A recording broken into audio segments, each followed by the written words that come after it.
Hello students, welcome back to Infinix classes.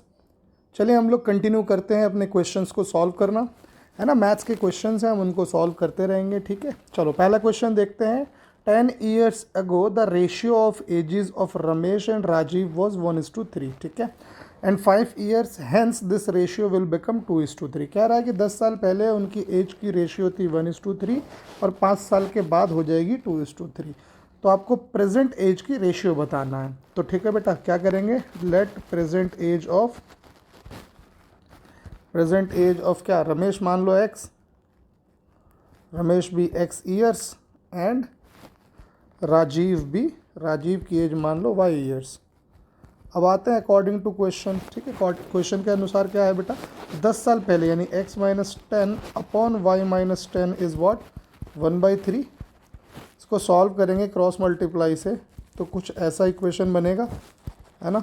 Variable एक side कर दो, कांस्टेंट एक साइड कर दोगे तो हमारे पास एक इक्वेशन बन जाएगी, ठीक है। इसी तरीके से अब हम क्या करेंगे, राजीव की जो अब से 5 साल बाद की एज है उसका रेशियो देखते हैं, ठीक है। तो वो कैसे निकलेगा, तो x + 5 divided by y + 5 is 2/3, which implies that 3x + 15 is equal to 2y + 10. It means 3x - 2y is equal to -5, equation 2। अब बेटा देखो, हम एलिमिनेशन मेथड का यहाँ यूज़ करेंगे, है ना। सब्ट्रैक्टिंग इक्वेशन 2 फ्रॉम 1 में से 2 को सब्ट्रैक्ट करो, क्या आएगा, 3x - y -3x + 2y will become 20 + 5, ठीक है। ये प्लस कैसे हो गया समझ जाओ, माइनस माइनस प्लस हो जाता है। तो ये 3x गया, -y + 2y will become y is equal to 25। तो y 25 आ गया बेटा। और ऐसे ही x की वैल्यू क्या आ जाएगी, पुट कर दो कहीं पे भी, यहाँ पुट कर दो या कहीं भी पुट करोगे तो x की वैल्यू आ गई आपकी 15। तो x/y वो पूछ रहा है, तो 15/25 इज 5 3 5 5 विच इज़ 3:5, है ना। तो करेक्ट ऑप्शन आपका क्या हो गया, B is the correct answer, ठीक है बच्चों। So let's move to the next question. अगला क्वेश्चन और भी अच्छा क्वेश्चन है, बहुत अच्छे से इसको समझना और करने की कोशिश करते हैं। कह रहा है कि if I walk with speed of 5 km/h from my house to the station, अगर मैं अभी वॉक करता हूँ अपने घर से स्टेशन कितना, 5 km/h की स्पीड से, ठीक है। तो my train would have left the station 7 minutes before my arrival, but if I walk with the speed of 6 km/h I will reach the station 5 minutes before the departure, ठीक है। अगर 5 की speed से चलता हूँ तो ट्रेन जाने के 7 मिनट बाद पहुँचूँगा, और 6 की स्पीड से चलता हूँ तो 5 मिनट पहले ही पहुँच जाऊँगा। तो डिस्टेंस क्या है मेरे घर का और स्टेशन का, तो मान लो let the distance be d kilometres मान लिया, है ना, d किलोमीटर्स मान लो, ठीक है। अच्छा, अगर हम डिफरेंस इन टाइम निकालें तो क्या होगा बेटा, डिफरेंस इन टाइम निकालें तो बेटा 7 लेट हो गया, उसमें से माइनस करेंगे, -5 लेंगे इसको हम, तो ये कितना हो जाएगा बेटा, 12 मिनट हो जाएगा। और अगर मैं डिफरेंस की वैसे बात करूँ तो डिफरेंस हमारे पास टाइम का फॉर्मूला क्या होता है, time is equal to distance upon में स्पीड होता है ना, है ना। डिस्टेंस कितना कवर हो रहा है, d, स्पीड कितनी ले रहा है, अगर 5 की ले रहा है, माइनस डिस्टेंस अपॉन 6, यही है ना डिफरेंस इन टाइम। तो ये कितना हो गया बेटा, एलसीएम लेंगे तो 6d - 5d upon 30 is equal to, ये 12 मिनट है, तो इसको आर में करने के लिए 60 से डिवाइड करना पड़ जाएगा। तो it means d is equal to 12 × 30/60, ये 2 ये 6, तो d की वैल्यू कितनी आ गई, 6 किलोमीटर्स, है ना। d की वैल्यू कितनी आ गई, इट इज 6 किलोमीटर्स। कौन सा ऑप्शन है, यस ऑप्शन सी, है ना। ठीक, इसका एक ऑल्टरनेटिव मेथड भी है, उसको देख लेते हैं एक बार। ऑल्टरनेटिव मेथड क्या है इसका, ऑल्टरनेटिवली हम क्या कर सकते हैं, एक फॉर्मूला लगा देते हैं दैट प्रोडक्ट ऑफ स्पीड्स को अगर मैं डिवाइड कर दूँ डिफरेंस इन स्पीड और मल्टीप्लाई इसको कर देते हैं हम डिफरेंस इन टाइम से, ये एक डायरेक्ट फार्मूला हम लगा सकते हैं जिसको यूज़ करके सॉल्व किया जा सकता है। तो प्रोडक्ट ऑफ स्पीड अगर मैं बात करूँ तो 5 × 6 अपॉन डिफरेंस की बात करूँ तो 6 minus 5 into difference in time अभी निकाला था हमने 12 मिनट, मिनट को आर में कंटिन्यू करने के लिए 60, तो कितना हो गया 30 इंटू 12/60, ये गया 2 से, ये गया 6, तो आ गया 2, फिर से मैंने 2 लिख दिया, आ गया 6 किलोमीटर्स। देखो 2 वे से हमने इस क्वेश्चन को सॉल्व कर दिया and the correct answer is option C 6 kilometres. I hope बहुत अच्छे से समझ में आ गया होगा आप लोगों को, है ना बेटा। अगर आपको समझ में आ रहा हो सारा कंटेंट तो प्लीज़ चैनल को सब्सक्राइब करना ना भूलें, क्वेश्चंस को सॉल्व करें, खुद से भी ट्राई करें, उसके बाद यहाँ से आप लोग क्रॉस वेरीफाई कर सकते हैं कि आपने सही किया है कि नहीं, है ना, बहुत ज़रूरी है, ठीक है। चलिए अगले क्वेश्चन पर चलते हैं। The average monthly income of P and Q is ₹50 and the average monthly income of Q and R is 6250 and average monthly income of P and R is 5200। तो बेटा अगर एवरेज आपको दिया है तो आपको पता होगा ना कि P + Q/2 कितना होगा 50-50, इसका मतलब P + Q कितना हो जाएगा 1010 एक 0 और बढ़ जाएगा। उसी तरीके से Q + R कितना हो जाएगा 6250 इंटू 2 विच इज़ 12500, और उसी तरीके से P + R कितना हो जाएगा बच्चों 5200 into 2 which is nothing but 10400, है ना। अब बेटा इसको अगर हम चाहें तो आप जो सब्सटीट्यूशन मेथड लगाते हो वो लगा के भी सॉल्व कर सकते हो। कहीं एक से आप एक वेरिएबल की वैल्यू निकाल के दूसरे में पुट करके फिर तीसरे में चले जाओ, और नहीं तो आप ऐसे भी कर सकते हो, इन तीनों को ऐड कर दो। तो अगर मैं सबको ऐड करूँगा ना तो कुछ इस तरीके से ऐड होगा सब, और इन सबको ऐड करने पे आ जाएगा 33,000। अगर ध्यान से देखूँ तो 2 टाइम्स P + Q + R आपका आ रहा है 33,000, यानी P + Q + R आ गया 16,500, यानी P + Q + R क्या था 12,500, है ना, is equal to 16,500, which implies that P is equal to 16,500 minus 12,500 which is 4,000। Yes, the correct option is option C only, है ना। बहुत अच्छा सवाल था और बहुत सिंपल तरीके से हमने इसको कर भी दिया।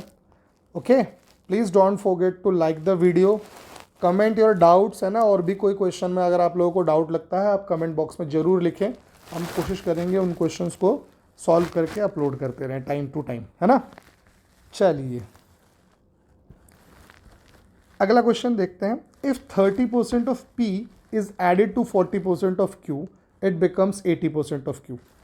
यानी अगर 30% ऑफ P की बात करूं तो 30/100 ऑफ P, उसमें ऐड कर रहे हो 40/100 ऑफ Q को, तो बन जा रहा है 80/100 ऑफ Q, है ना।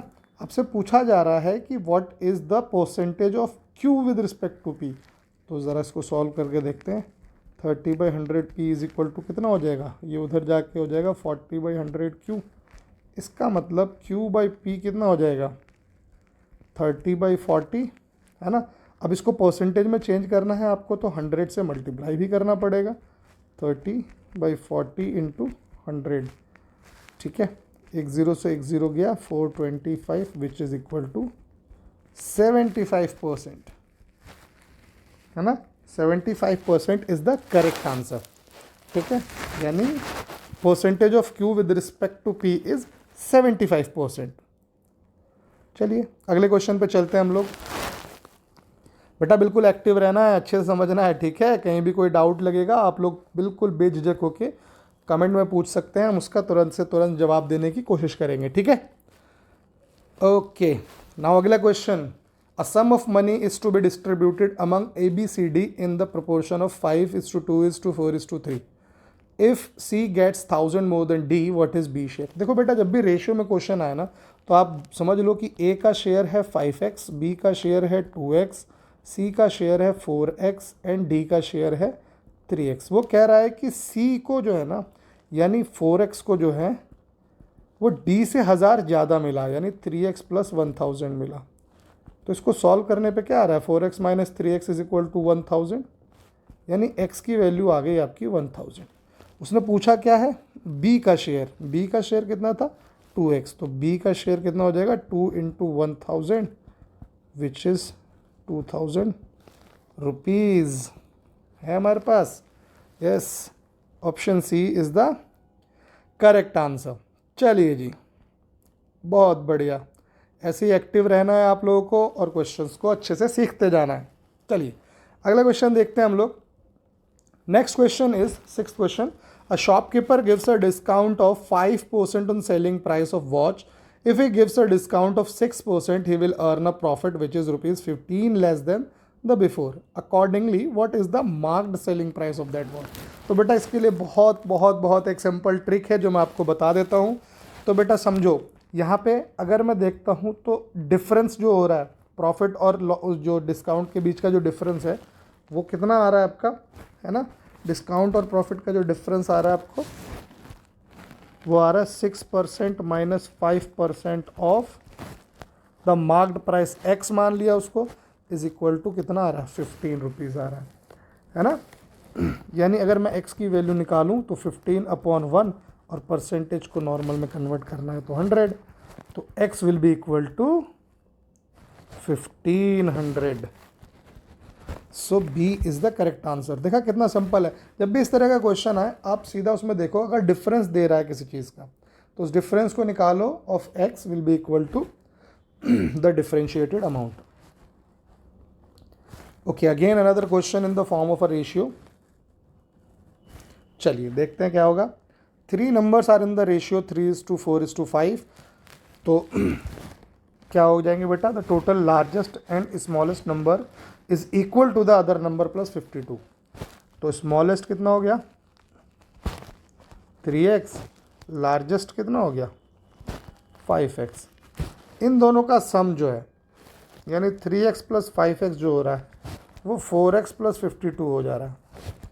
इसका मतलब 8x माइनस 4x यानी 4x इज इक्वल टू 52। तो x आ गया बेटा 52/4 विच इज़ 13। आपसे पूछा क्या है स्मॉलेस्ट नंबर, तो 3 into 13 which is 39। I hope समझ में आ रहा है आप लोगों को, है ना। चलिए अगला क्वेश्चन एक्सपोनेंट से है। बहुत अच्छा और बहुत इंपॉर्टेंट क्वेश्चन है और बहुत इजी भी है। देखिए क्या गिवन है आपको, 2 की power 2n-1 is equal to 1/8 की पावर n-3। तो बेटा इसको हम लिख सकते हैं 1/2 की पावर 3n-3 लिख सकते हैं ना। और अगर ये नीचे है डिनोमिनेटर में है, इसको न्यूमरेटर में लेके जाना है तो 2 की पावर माइनस लगा देंगे हम, है ना। अब देखो, अब अगर दो नंबर इक्वल हैं, बेस सेम है, तो ऑब्वियसली उनके पावर भी जो होंगे वो सेम ही होने चाहिए, which implies that 2n-1 is equal to -3n + 9, यानी 2n + 3n is equal to 9 + 1, 5n is equal to 10, which implies that n is equal to 10/5 which is 2. Correct option is B 2। I hope बहुत अच्छे से समझ में आ गए होंगे आपको यहाँ तक क्वेश्चंस जो भी हम लोगों ने अभी डिस्कस करे, है ना। चलिए फिर आज के इस वीडियो में हम लोग यहीं तक रखते हैं अपने क्वेश्चंस को। नेक्स्ट वीडियो में हम लोग क्या करेंगे, इसके आगे के क्वेश्चंस और भी क्वेश्चंस हैं हमारे पास, बहुत सारे क्वेश्चंस हैं इस बार, तो हम उन क्वेश्चंस को डिस्कस करेंगे। ठीक है, अगर वीडियो आप लोगों को पसंद आई हो तो प्लीज़ चैनल को सब्सक्राइब करना, वीडियो को शेयर करना, ज़्यादा से ज़्यादा लाइक करना और कमेंट करना अपने डाउट्स को। ठीक है, मिलते हैं अगले वीडियो में। Till then bye bye, have a good day, God bless you all बच्चा।